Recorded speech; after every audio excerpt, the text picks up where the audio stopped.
Yes bank पर 28 रुपए के भाव पर उन्होंने 500 शेयर्स खरीदे हुए हैं, लॉन्ग टर्म व्यू है। देखिए, इस स्टॉक में एक नहीं अनेक निवेशक मेरे ख्याल से फंसे हुए हैं, मैं इस शब्द का इस्तेमाल करूंगा।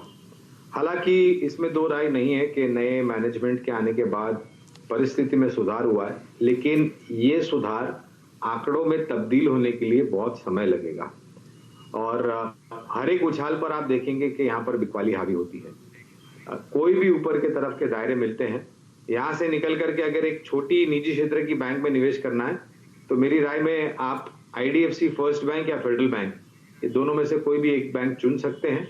लेकिन यस बैंक में से मेरे ख्याल से, और नतीजों को लेकर के भी कुछ उत्साह नहीं, क्योंकि दूसरी तिमाही में भी इतना कुछ आंकड़े जो आए थे, नतीजे जो आए थे दीपाली, वो इतने सकारात्मक नहीं थे, तो शायद थोड़े बहुत चिंता की कारण है, लेकिन उछाल पर बेचने की राय को परिवर्तन कर लें। वेदांता 300 के भाव पर वेदांता के शेयर्स इनके पास 1000 क्वांटिटी है, 160 के आसपास से ट्रेड हो रहा है, तो वो क्या सजेशन रहेगा? फिलहाल तो इनकी पोजीशन नुकसान में है, क्या करें?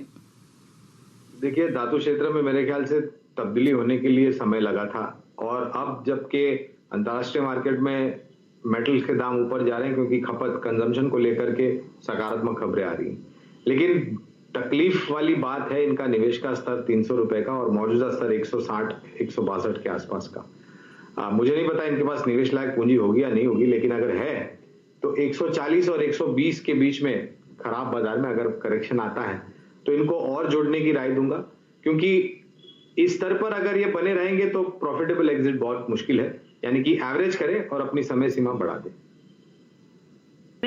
रिलायंस के लिए है 60 शेयर 2300 के रेट पे। इनको तो पहले मैं कहूंगा निश्चिंत रहें। दूसरी बात, अगर इनके पास रिलायंस के 60 शेयर है और मौजूदा स्तर जो कि करीबन 2000 के आसपास है, 1990 के आसपास, इनको और भी जोड़ने की मैं राय दूंगा।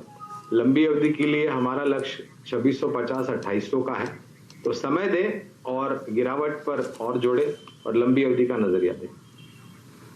जी 125 की मान लीजिए इनकी खरीदारी गेल में 19 स्तरों के आसपास भी है, क्या करें?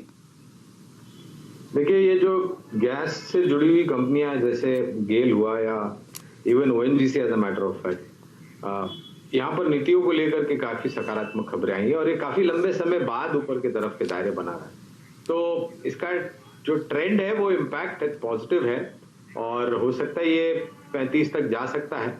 लेकिन अगर ये छोटी अवधि का नजरिया रखते हैं और इनके पास जोखिम